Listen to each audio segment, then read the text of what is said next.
America on WSGW. Now, here is your host, Kareem Bowen. Good afternoon, ladies and gentlemen. Welcome to another edition of United Shades of Gray, Conversations of Race in America.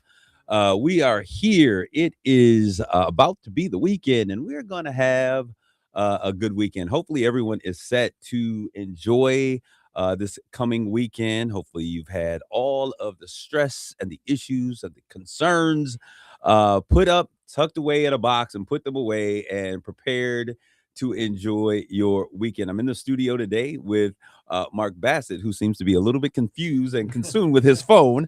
I'm always talking to young people, get off your phone. But he's over here with this. Mark, how are you doing today, Mark? I'm doing great. I was just kind of looking at the history of Memorial Day since I just got to run a show in front of me. And there's some things here I didn't realize, but I was just looking at that. So we're going to talk about, the thing is, Mark, the way this works is that we have this conversation and then you don't spoil the lead in. Okay, sorry. Sorry. Well, I was just trying to, make an excuse of why I was looking on my phone. I got you. Just a short update, though. I want to just follow from last week. I got you. We're going to get there. Okay, we're going to get there. Right. I want to also give a shout out. We're going to say hi to Jonathan, who is the voice in the sky as well. Good. How you doing, Jonathan? Hello. Jonathan, how has your week been? Yes. I have an idea for a show.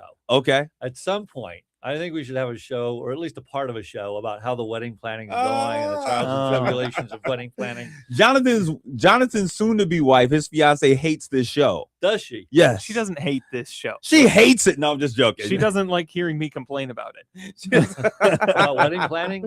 No, about the show. Oh, okay. All right. Are you okay, Mark? Can we move forward? We can move forward. Okay. but no, we'll go ahead because that was a part of one of the things that I wanted to do, Mark. On last week, if you saw last week's show, we had a very, I think, a powerful show, and Mark was sharing his testimony of just really how God's power, how it moved, and he experienced a miracle. I'm going to accept it as a miracle. He accepted it as a miracle. And Mark is going to give us an update. Mark, tell us a little bit in brief what happened, and then just kind of give us an update on what. Real briefly. One of my son's wives was about 7 months pregnant. Her uterus ruptured. They unfortunately lost the baby. Lillian was her name. And my daughter-in-law had a massive cardiac arrest. So I had CPR for about 55 minutes. They didn't expect her to survive. This is about a month ago at this point, almost exactly. And kind of the update from there. And if she did survive, they expected her to probably have brain damage given the prolonged period of time where her heart wasn't operating on its own. The update is, frankly, tomorrow she's being released to go home, which is beyond, no one expected that. Wow. So yeah. That's God. That is amazing. Yeah. Mark, so many people reached out to me after hearing your story. Oh, really? Yeah. A lot of people reached out to me concerning that story, and they were just really blessed by your faith, the testimony of everything, and how God really showed up for you and your family in the way that he did. And they were moved by the compassion. They were moved by compassion by hearing you be so open and honest. They thought that you were very vulnerable in a very good way. Thank you. Yeah. So those of you who are listening, we certainly thank you for those comments. And everywhere the people are like, hey, I shared the show with someone else who was going through a similar situation and hoping that it would give them some encouragement and some hope. So amongst the miracle, it was, again, a kind of an epiphany for me. And, intellectually, I always know that you decide whether you're happy or not. But despite that, I'm frequently not happy because I'm not focused.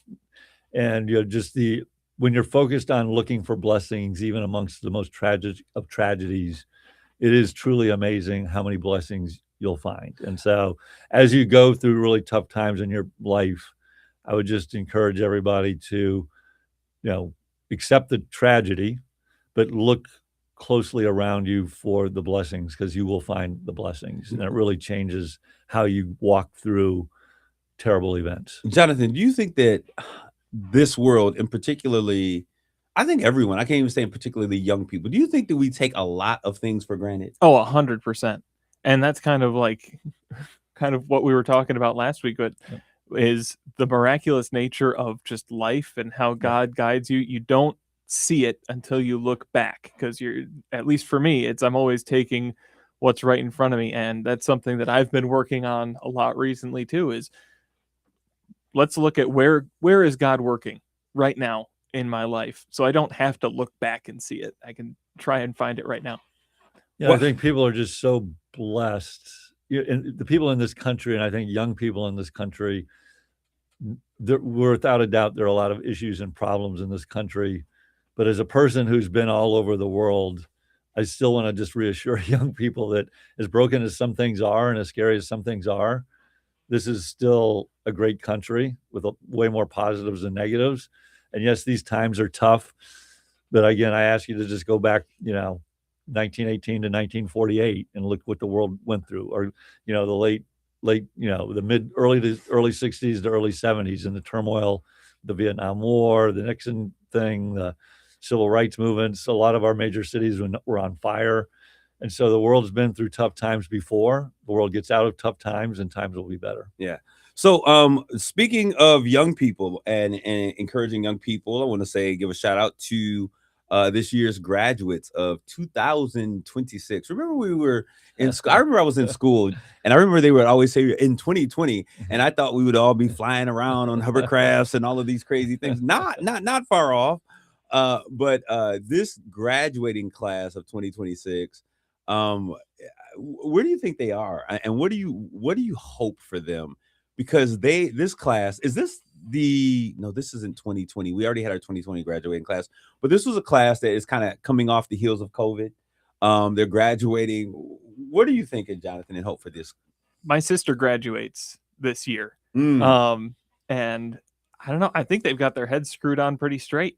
Really? Okay. I'm Good. I'm really hopeful about at least the young, the graduate seniors that I've talked to.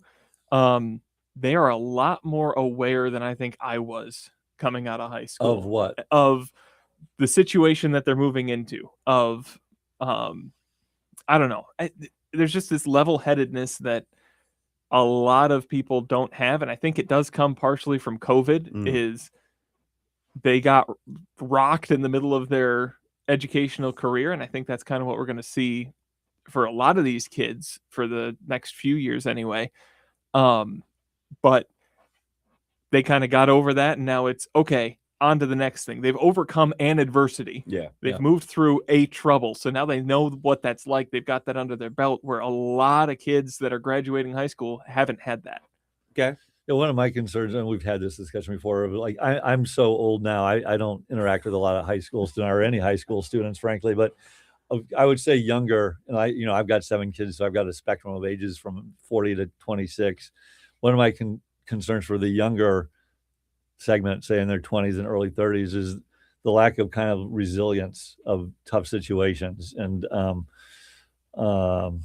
and so it's because life in a lot of ways has been so easy for them. They haven't had to deal with a lot of adversity, and everything's a tragedy. Everything's this monumental mountain to try to climb, and it's just not, so. Well, whatever the cause, it is the step of something new. Congratulations to all of you that are out there that are graduating. I just think that it is a very unique world to enter into as a graduating senior into this new world.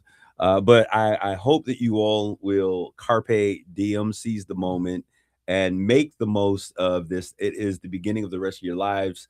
Use these days, these moments, these weeks to kind of reflect over your past 12 years and really put a plan together for your future success. I want to continue. This is Memorial Day weekend, and I know Jonathan hates when I put dates on things, but it is Memorial Day weekend. It could be Memorial Day weekend of 2025, 2024, any weekend. No, but I'm wondering, what are you guys planning for this holiday weekend? Anything special? Because this is the official kickoff of summer.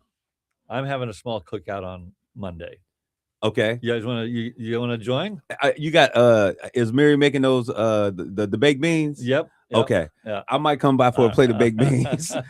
Hey, I'm gonna tell you how this now. Normally, black folks don't do potlucks, but Mary did these baked beans and she put the meat in them. If you know, you know. Yeah. But they were delicious. So you're doing you are gonna do the traditional small little cookout. Okay. Yeah. What about you, Jonathan? I've got family gatherings all weekend. There's a wedding Saturday, and then Oh. there's a graduation party. My sister and my cousin are both graduating, so Are they throwing on a joint? Tuesday? on Sunday. Okay. So they're having a joint party Joint for party. that. They're graduating on Sunday? No, they're- the graduation party is on Oh, the Sunday. party's on Are Sunday. you with cousin- us, Kareem, here? Come on. my cousin already graduated. My sister's graduating like in the middle of summer because she's homeschooled. Okay, all right. Well, for me, I'm hoping to get some ribs from somewhere. I got my baked beans, so looking for some ribs. I know that my rib person, when you in the Black community, you got the rib person.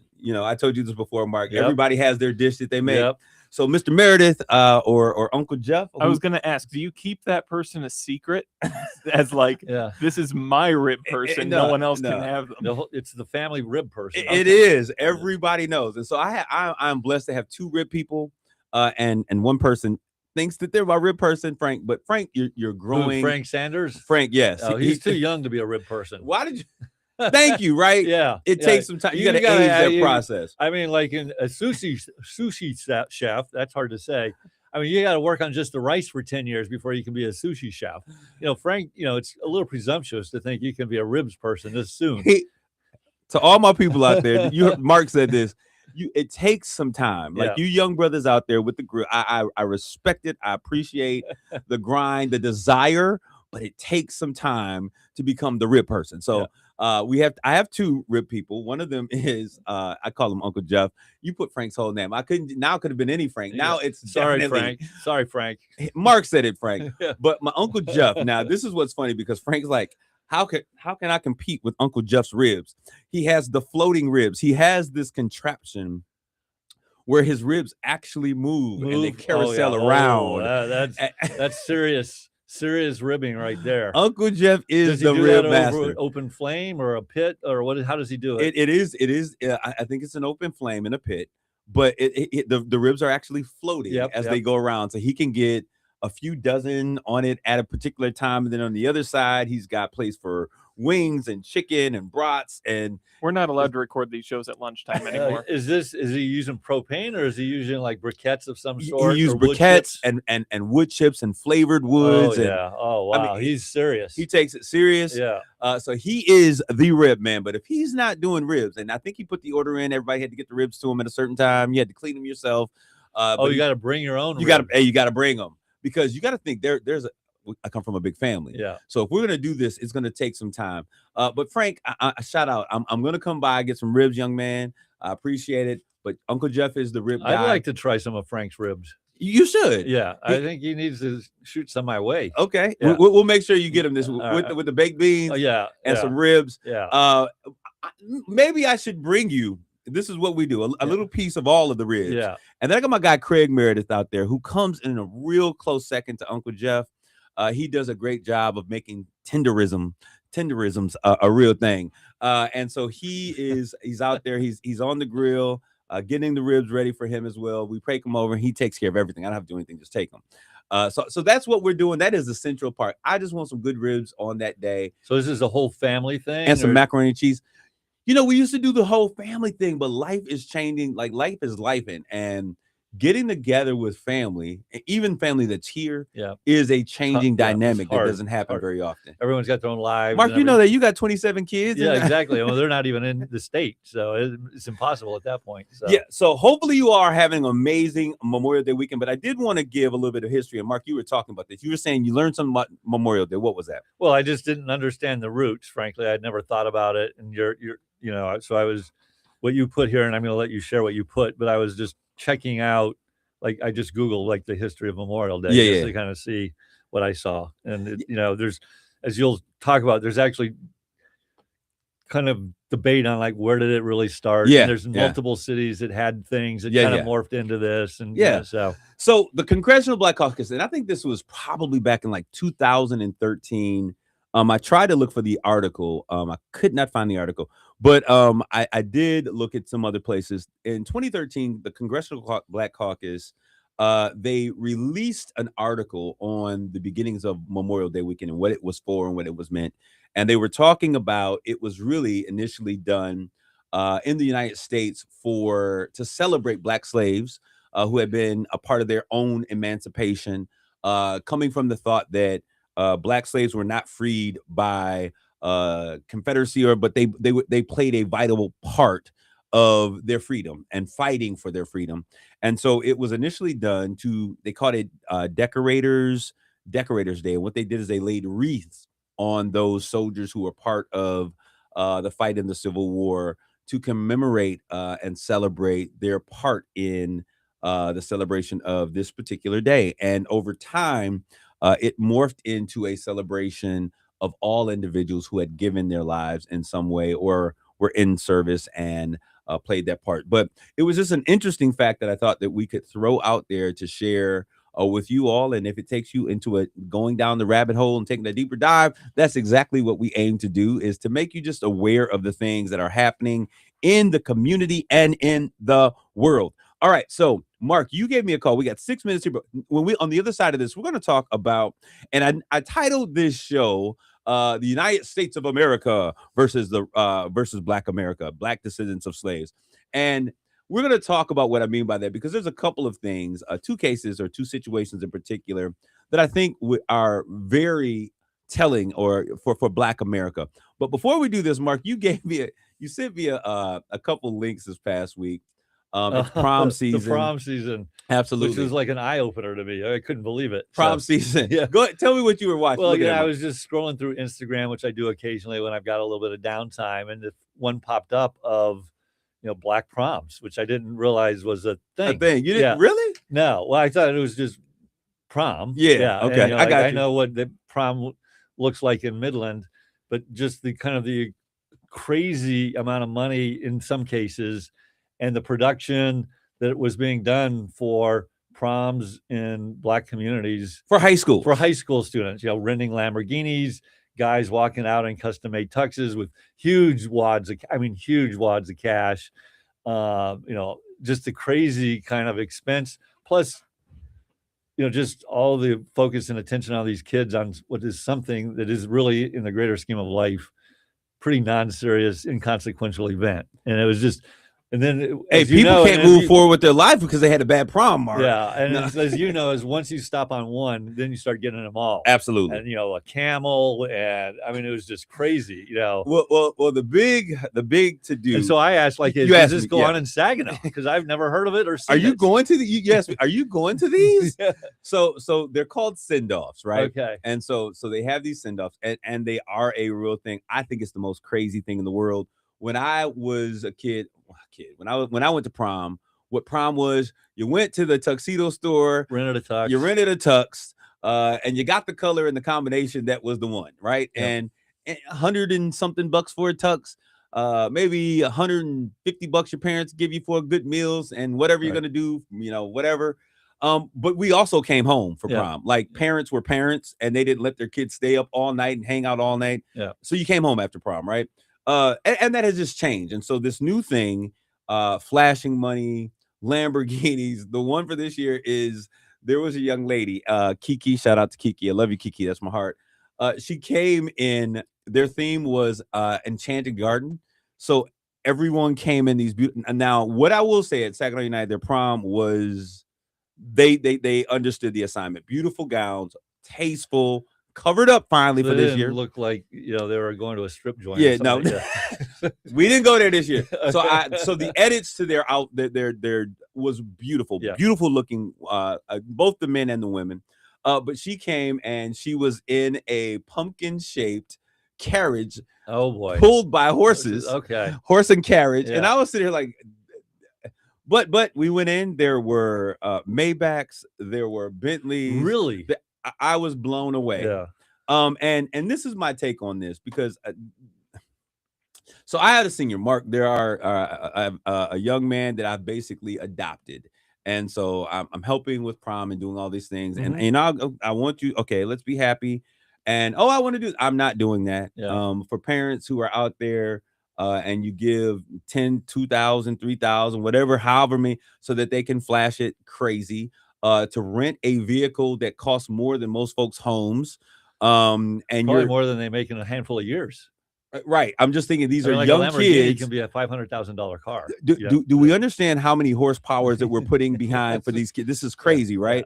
You're renting them for $500 for a single day. Insurance, I'm sure on them is probably $1,000 to $1,500 just to take it off for a day. I think, like, what are we teaching in terms of a value system? Right. But a part of that problem is this, Mark, and I know a lot of people are going to hate me for saying this. A part of this is this: most of these kids don't have a plan after high school, right? And so this is their parents think this is their prom is the big thing, Right. But the idea should be prom should be the end to a new beginning. And so what is the plan after? And so I'm thinking, like, why not invest some of that money and toward a skill trade or Right. toward college Education. or towards And education? there are a few reels that would pop up of an African American person. Yes, and we're not basically doing telling, this. Why are we doing this? This is crazy. Yeah. And so we're breeding young people who are so materialistic that they place a greater value on impressing people who will mean absolutely nothing 6 months away from this prom date, and really putting that this is something that is very important. So we're throwing money. What I say, good money after bad. I don't care if you like it, but if that's what you do, that's what you do. People have their own right and can do whatever they want. But as for me in my house, like, we're going to have a great day. We're going to dress well. I think it's great to see kids have a great time. But I think that we have to pull back on some of the materialism. We have to begin to teach people that enjoying that moment. It's not about getting drunk and being plastered and showing cash and all of those things, but it's about having a great time. And I do want to end this moment. Thoughts and prayers for the family who lost an individual at prom, which should have been a great celebration, ended in a night of tragedy. So my thoughts and prayers go with that family. And this is never an easy time, but I hope that all of you that are out there are really understanding that when you leave the house, you are not safe. And so take care of yourselves and each other. We're going to take a quick commercial break and we'll be back with more United Shades of Gray.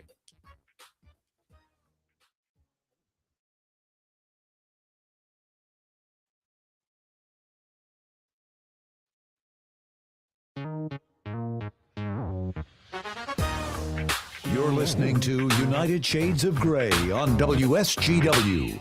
This is Kareem. We're back with more United Shades of Gray, conversations of race in America. All right, so our conversation today, there are two things, and I know that we're probably not going to get to both of them, but I'm going to just throw them out there, and we'll begin with the first. The first one is, and I titled the segment for this show, the United States of America versus the descendants of slaves. And I took out African-American descendants. Normally it's called ADUS, African-American descendants of slaves, because I've never been an African, so I've always been American. And in my personal opinion, and it's just me talking, that Black folks in America are some of the most American folks that we possibly can have. So it is the United States versus the Black descendants of slaves. What does that sound like, Mark, when I say it that way? Oh, does it sound like a lawsuit? Well, potentially, yeah. Okay, yeah. And that was the purpose. Yeah. But I wanted to say this because there are two things that are out there that are really big conversations in Black America right now. And the first one is, we talked about this a little bit, about the gutting of, I think, Section 2 of the 1965 Civil Rights Voting Act. And that act, and are you guys familiar with this particular? No, I'm really not. Again, as you know, I'm fairly apolitical. Yeah, right. Yeah. What about you, Jonathan? You mean with this situation with Louisiana? Yes. Yeah, I've read up on it. Okay, so, and I knew that Jonathan would be. He's always such a good thing. I'm continue to be impressed by Jonathan. Jonathan, if I was still working, I'd hire you in a heartbeat, man. Well, Jonathan does do the news. Yeah. So some of this stuff is a part of what he does, but I think he's kind of wired to be kind of informed. Am I correct about that, Jonathan? I like going down rabbit holes on different things. So this just came up and I'm like, I asked why. And so I spent a couple hours digging into why, because let's start there. Interesting. Let's start with the why. Jonathan, what is it what's your understanding of what's going on? Like, just kind of share a framework of what your thoughts are. So kind of the background on it was... And you don't see Jonathan. He's that great voice in the sky. It's not God. It's actually Jonathan. We need to invest in another camera for Jonathan. No, it's fine. I'm good. I've got a face for radio. Kind of the background to it was there was a lawsuit during an election in Louisiana saying that the fact that there was one majority Black voting district was against the Voting Rights Act, because there needed to be a second one at least to give kind of representation. The kind of idea that they said was part of the Voting Rights Act was that there was access to their preferred candidate. Right. Minorities need to be given access to their preferred candidate is kind of how it is laid to out. be able to provide that individual and allow them to be a part of the framework. Well, for that making those implies laws. that people are voting by race, in essence. And is that's that what it would imply? Well, and 65. So what Right, I understand. happened? Yeah. What happened was, the courts basically said, okay, we're putting a hold on this case, but it'll probably go forward, and and basically the government went, it'll probably go forward, and we'll probably be forced to use the maps that the plaintiffs proposed. So we're just going to make our own map that includes this second district to be compliant. And then that got appealed, taken up to the Supreme Court. That new map got a lawsuit against it, taken up to the Supreme Court, and the Supreme Court said, no, the fact that you made that new map based on racial grounds is in itself racist. Right. Can't do that. Take it back to what it originally was, or come up with a new map that isn't based on racial gerrymandering. That was the language that the Supreme Court voted down 6-3. The understanding of the unspoken part of this, or is the spoken part, what has been put in place now was before they could base that decision that this is a racist practice based upon the outcome. Right. And now it has to be based upon the intent. And I think that is the nuanced approach that is so vitally important to understand. And now you basically have to say that when this law was put in place, that the thinking under the law at the time of the person who came up with the legislation was racist in order to prove that that's racist. Right. And all of us understand that we cannot prove a thought is racist. And so they move from outcome and impact to that you have to prove your case. The burden of proof has to be greater. And so what has happened in this process is, and so this is why we've seen Texas and California and now Virginia. I mean, to me, I tend to be a cynic here. Yeah. And especially with this administration, this all started with the realization like, oh my God, we could definitely lose the midterms at the congressional level. And so what happened, Mark? Trying to gerrymander certain districts in certain states. And then Democratic states would say, well, if you want to do that, we can do that too. So I'm going to put a hold on that. Yep. The whole back and forth gerrymandering thing started in Texas. Yeah. This was Louisiana situation. Yeah, for sure. It started in Texas. Already. But there's been a knock-on effect because Texas started to try to gerrymander. It's all the same. It's the same issue in essence. And I don't, again, I tend to not look at, maybe because I'm in the race of a majority forever, I don't tend to look at these issues as kind of driven by racism or race. It's driven by the wanting to maintain power. Well, and so absolutely. But this is the thing. So the reason why it's so important. Real quick, can I hop in? Absolutely. Go ahead. And to back up your point there, Mark, when that original lawsuit the courts put it on hold and the government said, we're going to redraw our own districts, there were theories, not proven, but theories that the reason they drew their own districts was because it would protect certain candidates that were incumbent from what the plaintiffs' maps had laid out. Well, so understanding that, and it was to hold on to power. The purpose was that. So the understanding of this, you got to think in 1965, they were fighting for the right to vote, and then after getting the right to vote, they had to deal with Jim Crow. They had to deal with all of the other issues for voter suppression, the poll taxes, things that are important to understand. And so even redistricting at that time to make sure that, you can vote, but your vote in this community, you're going to vote way over there, which is not where you live. Right. And so your vote is going to be diluted. And so that is the understanding framework of this. And so when they talk about this, those outcomes would always come. You could vote. And that's where that sentiment in Black America that my vote does not count, that's kind of where that kind of bred from. Mm-hmm. And we see it being taken into account. We have had great strides with saying, hey, representation matters in a state. If your state is made up, we are going to draw, initially the idea was to draw the districts so that people have a proportionality in terms of their ability to have a voice. Right. And so I think that's what happened. So with this new one, it basically means that we're not going to use race. And so we see a transitioning from race to party. And so Democratic individuals tend to, at this point, be largely Democratic. Right. I mean, Black folks tend to be largely Democratic. And so it's the same conversation, just changing Right. But there's basically how many Republicans live in this district, and let me draw it so registered Republicans are going to dominate that district. Absolutely. Yeah. And so, as Jonathan said, it's really about controlling and retaining power. Mhm. Now, hold on, because this redistricting and this whole conversation in Louisiana was not based around Democrats or Republicans. It was based on census data of racial demographics. Sure, that's how Absolutely. it was originally done. But basically, I think the only reason they're going after it is really to kind of redraw the district so they can get more votes. Yes, that's absolutely. But the first go ahead. the first shot of this was from Democrats bringing that lawsuit saying there need to be two districts with a majority Neither black side population. both sides are guilty. Okay, of this at the end of this, and this is my point to Black America and to white America, that neither party really purports or really presents the issues that are important to Black America. And when it becomes a Republican Democrat, we understand when you look at the Democratic Party at this time, before we were the party of Lincoln, with that shift with Goldwater and the moving of, we're trying to preserve power in the South after the Civil Rights Movement.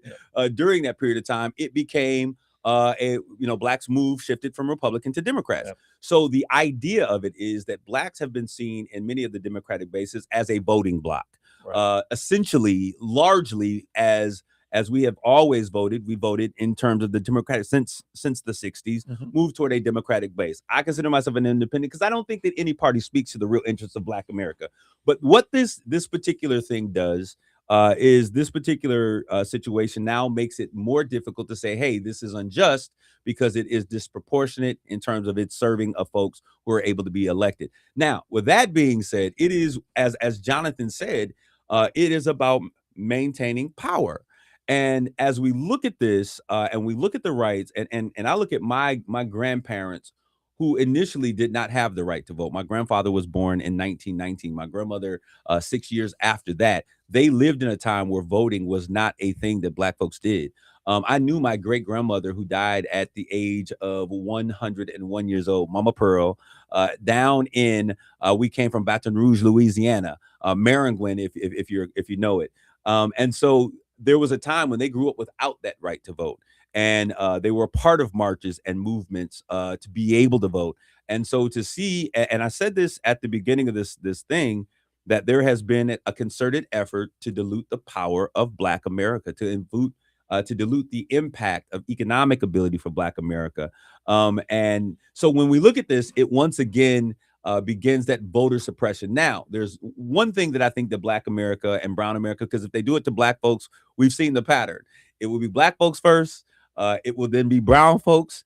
It then will be women. And we see this current administration has an attack set aside for women. They should be in the kitchen having babies, going to church on Sundays. And then it will be those who are part of the LGBT community. This has been the consistent play. And in my opinion, I think it's dangerous when we begin to do these things, because the sanctity of our vote and the belief that our vote has an equal vote or equal standing with everyone else is a very important part of American history. So we're going to see what takes place. That means that folks got to vote no matter where they are in record number. Well, I'm going to vote midterm, which I've never done. Okay. Because I'm just so, and I'm going to do something I've never done. What's that? Which is vote straight line party. Really? And I'm a registered Republican. Yeah. I'm going to vote straight line Democrat. Really? Because I'm just so repulsed with what the Republican Party has become. And again, put Trump to the side. Yeah. He is who he is. I've known who he is since 2016. I haven't voted for him once. I'm just so disgusted with the Republican Party at large that they refuse to stand up and take a stand on almost anything against this guy. I won't vote for a single one of them. I refuse. Wow. Well, speaking of which, well, go ahead, Mark. Jonathan. And the people that do stand up and say something, I'm looking at they Thomas get eaten Massey, by their own. They get primary destroyed. Yeah, in the primary. So we're looking at that, and so when I look at this, these are things that are having. These are real conversations in Black America, like what the voting rights. You got to get out and vote. You got to vote. You got to vote in record numbers, man. This is a reason to vote even more than to not vote. I agree with you, Mark. Yeah. So that's one thing, and then the other thing is, we love to talk about reparations in this room, and folks say there's no need for Black folks who have suffered and endured amazing tragedies in this world: slavery, building and not being able to get it, patents, not being able to get the patents stole by their white owners, building Washington, D.C., and the owners being paid for the use of the slaves, but the slaves not receiving any benefit. We have now entered into a place that number 4547, I call them both names.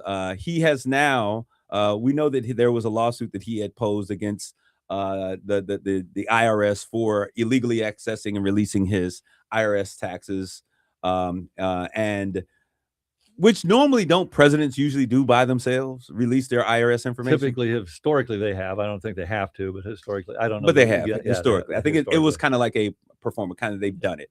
So anyways, there was a lawsuit for I think $10 billion, something like that. That was out there. And so it was going to one of the federal courts, and the judge was going to make a ruling. And I think her remarks in leading up to that gave the understanding that she was going to deny it, strike down the case, and throw it out.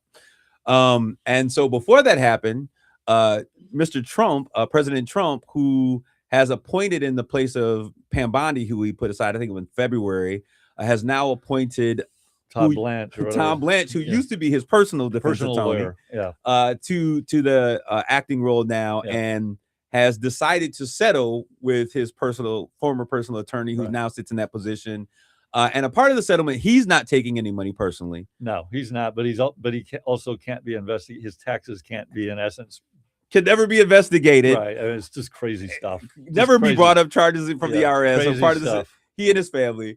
And in addition to that, it'll be interesting to the next president, if they're a Democrat, can they just write an executive order that tears this thing up? I mean, I'm sure there'll be appeals. Yeah. But it is the audacity of the nature. Yeah. And so also with that, there is a slush fund of this fund that has been created for all of the people who have been wrongly accused and abused and have suffered harm from the United States government, and have been hurt in such a way that they've been impugned, and they should receive reparations, is the word I'm going to use. Because that's specific to the Biden administration's Department of Justice being weaponized? Yes, being weaponized against them. So it's got to be very specific to that. Yes. Okay. And so that again, means... I try to avoid these things because it's on the surface so morally repugnant that we would allow this thing.